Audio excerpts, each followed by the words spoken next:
Noi rappresentiamo imprese, ma dietro le imprese soprattutto ci sono persone e famiglie. Famiglie artigiane dove il valore dell'esperienza non viene messo in un angolo, anzi valorizzato anche nell'età del pensionamento. Età d'argento, si diceva un tempo, dove l'assistenza e la sanità diventano indispensabili.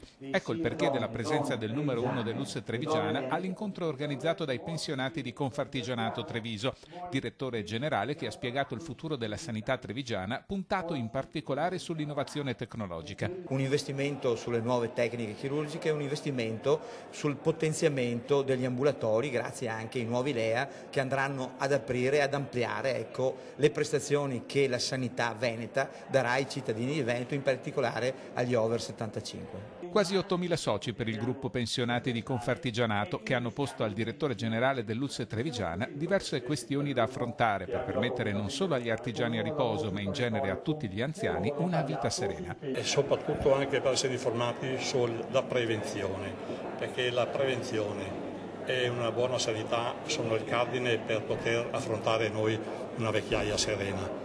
Perché lo sappiamo tutti che la vecchiaia è una malattia che è difficile da guarire. Ma non sarà l'unico incontro organizzato dagli artigiani trevigiani. Mercoledì a Vittorio Veneto al centro ci sarà il caleidoscopio d'azienda, ovvero il frutto dell'artigiano del suo rapporto con i clienti a quello in famiglia, con chi ha passato loro il testimone con un chiaro messaggio da parte dei pensionati. Ricordare attraverso i nostri pensionati che c'è stata una storia di persone che hanno contribuito a produrre ricchezza, ma c'è stata una storia anche di persone che quando hanno creato Confartigianato il loro primo scopo era la tutela delle persone.